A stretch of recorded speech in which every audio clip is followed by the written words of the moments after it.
Estamos estudando tempos de crise e a Bíblia nos aconselha, ao estarmos em tempos de crise, em tempos difíceis, em tempos de insegurança, de incerteza, devemos colocar a Deus em primeiro lugar. Na verdade, irmãos, devemos colocar a Deus em primeiro lugar na nossa vida, mas especialmente quando estamos necessitados. Mas por que é que nós devemos buscar a Deus em primeiro lugar? Que razões a Bíblia dá para que a gente possa buscar a Deus, para que a gente deva buscar a Deus em momentos difíceis? Primeira coisa, irmãos, porque Ele é o nosso Criador. Se você olhar lá no Gênesis capítulo 1 e 2, você vai ver que Deus criou o ser humano. Deus criou nossos primeiros pais. Verso 2, capítulo 2, verso 7 de Gênesis diz assim: fez o homem alma vivente. Isso quer dizer, fez o ser humano, criou o ser humano. Mas ainda, irmãos, nós encontramos na Bíblia também a afirmativa de que ele é o nosso pastor. Salmo 23, verso 1. Todos nós sabemos de cor esse verso. O Senhor é o meu pastor e nada me faltará.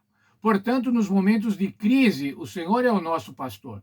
Nos momentos de bonança, de felicidade, de tranquilidade, o Senhor é o nosso pastor. Ele é sempre o nosso pastor. Mas ainda, irmãos, a Bíblia diz que ele é o nosso socorro, presente em tempos de angústia. Salmo 46, 1. Deus é o nosso refúgio e fortaleza, socorro bem presente na angústia. Sabe, irmãos, quando você estiver angustiado, o Senhor está bem presente, como a Bíblia diz. Ele é socorro, ele é fortaleza. Ainda outro salmo, Salmo 118, verso 8, diz assim: é melhor confiar no Senhor do que confiar no homem. É melhor refugiar-se no Senhor do que confiar no homem. E curiosamente, irmãos, esse verso, Salmo 118, 8, é o verso central da Bíblia. Antes desse salmo e depois desse salmo, há o mesmo número de versículos. Pois se ele é o verso central da Bíblia, irmãos, qual é a mensagem central? É que nós devemos nos refugiar, é melhor nos refugiarmos no Senhor do que confiar nos homens. Nossa lição trata de uma batalha, de uma guerra, quando Josafá era rei de Israel. Havia um inimigo em grande número. Esse texto está no segundo livro de Crônicas, do capítulo 20. Havia um grande número de inimigos. E o que Josafá propôs? Ele propôs um jejum nacional. Pediu socorro ao Senhor. Não confiou na sua própria força, na força dos seus exércitos, mas no poder de Deus. E a nação então orou e jejuou, e o Senhor respondeu. Segundo Crônicas 20, verso 12, diz assim: oraram para que Deus confundisse seus inimigos, a fim de que seu nome fosse glorificado. Então o rei orou. Aqui está a oração do rei. Em nós não há força para resistirmos a essa grande multidão que vem contra nós. Não sabemos o que fazer, mas os nossos olhos estão postos em ti. O rei estava declarando, estava confessando: não sei o que fazer. Se não for a intervenção divina, nós vamos estar perdidos, nós vamos ser derrotados. Nesse momento, então, o Senhor atuou acerca do profeta Jaziel. E o profeta deu um conselho. Vejam lá, segundo Crônicas 20, versos 15 a 17. Não tenham medo e nem se assustem por causa dessa grande multidão, pois a batalha não é de vocês, mas é de Deus. Vocês não precisarão lutar. Tomem posição, fiquem parados e veja a salvação que o Senhor Deus lhes dará. Veja, irmãos, como é que aqui a história? A batalha não é de vocês. Muitas vezes, irmãos, nós estamos imersos numa batalha e entendemos que essa batalha é nossa, mas podemos ter certeza, convicção, de que o Senhor está conosco na batalha, seja ela qual for. Seja uma batalha de relacionamento, seja uma batalha financeira, seja uma batalha de saúde. O Senhor está conosco e nós podemos esperar para ver a salvação que o Senhor fará. O que aconteceu?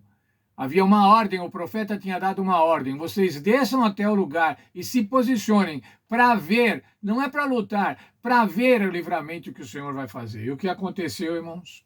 Eles foram para o local, atenderam a voz do profeta. Veja lá. Então, na manhã seguinte, o rei reuniu o povo, com o coro dos levitas à frente para cantar louvores. Assim advertiu o povo. Veja só a advertência do rei. Creio no Senhor seu Deus e vocês estarão seguros. Creio nos profetas do Senhor e vocês serão bem-sucedidos. O que Josafá estava falando aqui agora, irmãos? Ele estava dizendo o seguinte: creia no Senhor Deus, creia na palavra do Senhor Deus. E mais ainda, creia nos seus profetas. Os profetas são aqueles, irmãos, que o Senhor coloca em determinados momentos históricos para ajudar o povo, para orientar o povo. E ele diz assim: se vocês crerem nos profetas, vocês vão prosperar. Teve uma vitória incrível, irmãos. Você leia lá na Bíblia depois, segundo Crônicas 20. Leia lá para ver a vitória que o Senhor deu. Os exércitos inimigos passaram a lutar entre si. Segundo Crônicas 20, 24. O povo começou a cantar seus hinos e seus inimigos foram derrotados. E não havia nenhum sobrevivente. Crônicas 20, 24. Os homens de Judá levaram 3 dias para recolher os despojos da batalha. E no 4º dia voltaram para Jerusalém, cantando enquanto caminhavam. Qual era a condição inicial, irmãos? Josafá confessou: não sabemos o que fazer. E o Senhor disse assim: vejam o livramento que eu vou dar. O Deus de Josafá, irmãos, é o mesmo Deus de hoje. Ele é o nosso Deus. Ele nos ajuda, ele nos assiste, ele nos salva. A orientação profética que Josafá tinha, irmãos, é muito igual à orientação profética que temos hoje. Temos nos escritos da Senhora White, orientação profética para a igreja, orientação profética para esses dias difíceis, e devemos atender como profeta. Creiam nos seus profetas e vocês vão prosperar. E Deus nos abençoe, que a gente possa entender dessa maneira. Que a luta é de Deus. Quando estamos em luta, irmãos, Deus está conosco, Deus quer nos ajudar, Deus nos dá orientação profética através da sua palavra. Deus nos dá orientação para a nossa vida, para que nós estejamos seguros, tranquilos na intervenção divina, para o nosso bem, para a nossa salvação.